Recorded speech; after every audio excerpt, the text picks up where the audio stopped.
Hi everyone, and welcome to this video which goes through changing prejudice as part of the social influence topic for Stage 2 psychology. Let's get started. So changing prejudice is extremely important, and there are laws in Australia which prevent discrimination. We know that prejudice comes before discrimination, so if we can change the prejudice, we can avoid discrimination.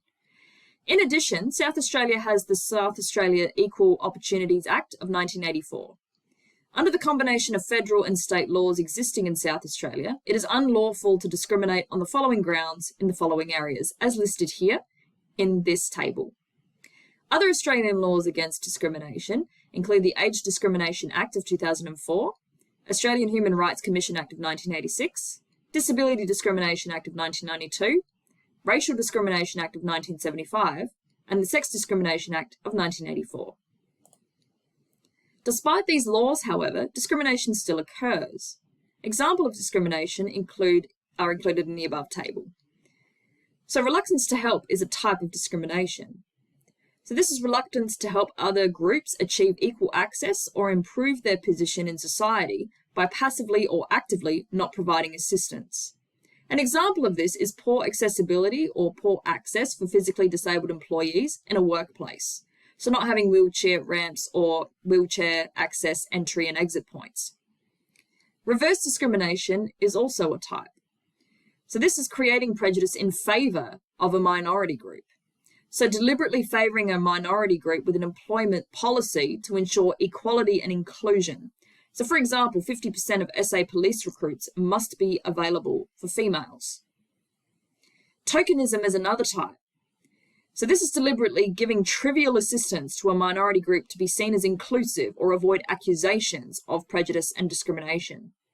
An example of this is employing one woman in a predominantly male organisation as a token. However, the woman may not be the best part of, or best candidate for the job. However, it's giving trivial assistance to be seen as inclusive and avoid accusations.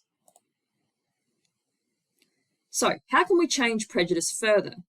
One of the main ways we can do this is through education.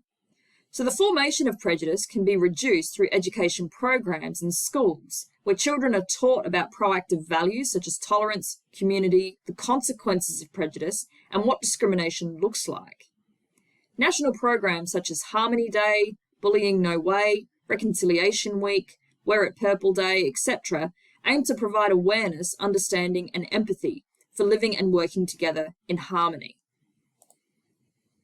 Another way to change prejudice is intergroup contact. So prejudice can be reduced through direct contact between groups of people who have prejudiced attitudes towards each other.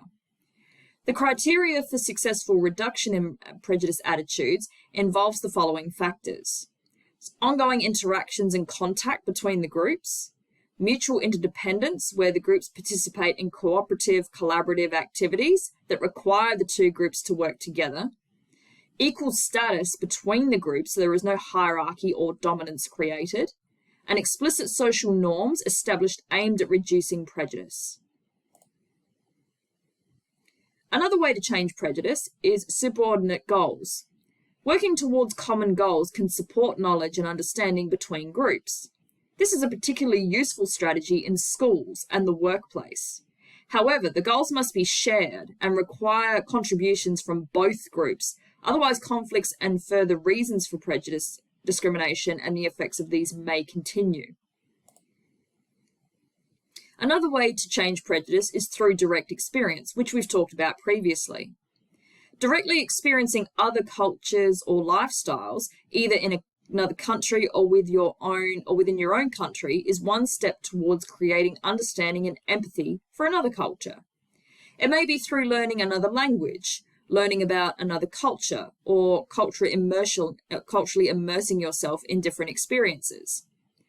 As we discussed in the section on factors affecting attitude formation earlier in this topic, direct experiences create attitudes that are stronger, have greater accessibility, and are more durable over time. So I hope you found that video useful. As always, any questions, let me know.